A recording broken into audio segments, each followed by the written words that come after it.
Okay, the only other e-reader I've covered is the Kobo Aura 1, and that's still my recommendation if you need a more open device that can easily read files like PDFs. But as I said in that review, Amazon's ecosystem is massive. So if you've already got a whole Kindle library at your fingertips, odds are you're staying under Amazon's roof. My favorite thing about the Oasis is the thing I least expected to like.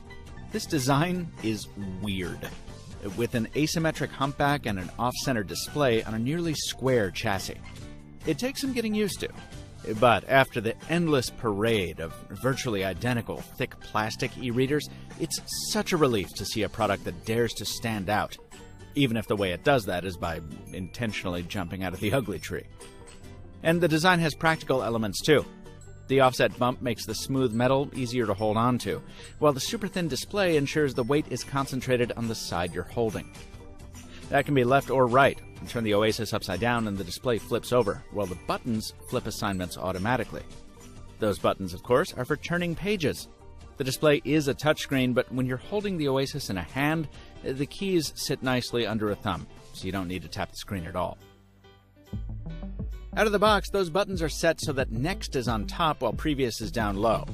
That doesn't make any sense to me. Unfortunately, the Kindle software lets you reverse them. There's actually a lot of customizability here. Inside a book, you can tap the Format menu to change font, orientation. If you dig a little deeper, you can switch over to Landscape, too. That took me forever to find, as did the option to invert colors, which is under Accessibility. The display itself is fantastic, with a 300 dpi resolution and the familiar e-ink technology. Now, this is the #1 reason to buy an e-reader, if you're a voracious reader. To the eye, e-ink looks just like words on a printed page, unlike a tablet, which feels more like reading on a TV. It also stays readable in direct sunlight, and it's much more power efficient. On the Oasis, I was able to get through 1.5 books, about 700 pages, on 3/4 of a charge. And I could have gone longer if I'd remembered to turn on airplane mode during one of my flights. Of course, the usual complaints about e-ink hold fast as well. It's slow to refresh, and if you're trying to open something like a PDF, the combination of the slow e-ink with a pretty slow processor means you're going to have a bad time. My advice? Leave the miscellaneous files to a proper tablet and stick to books when it comes to the Kindle. After all, that's one of the great things about a dedicated device for reading.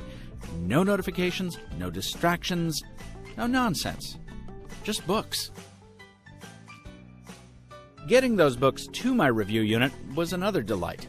See, on an iPad, there's this stupid intermediate step that actually forces you to buy an ebook in the browser and then hop over to the Kindle app and sync it. But on the Kindle, it's a much easier process. And because my device was the top shelf model with LTE, I didn't need to turn on Wi-Fi to do it. The books synced over the cellular network for free, no matter where I was. I even synced a few books overseas.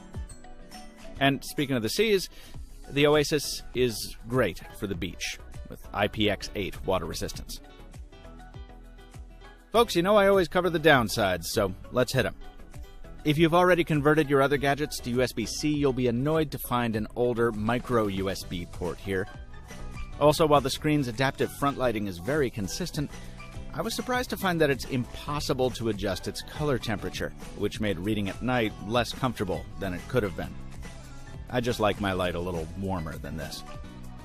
And finally, there's the price. Even if you downgrade to the 8GB Wi-Fi only model and consent to seeing Amazon ads on your lock screen, you're shelling out $249. Bump it to the 32GB model with cellular and no ads, like I reviewed here, you're looking at $349. That sticks the Oasis firmly in the luxury category. Since, again, most folks with a reading app on their tablet will probably be just fine doing their reading that way. Or picking up a Kindle Paperwhite for a little over $100. But the Oasis is the only waterproof Kindle. It's the one with the biggest display and the highest capacity. And it's the only one with even a hint of flair in its industrial design. True, only the hardest core of readers will care about any of that stuff, but, well, that's exactly who the Oasis is for, isn't it?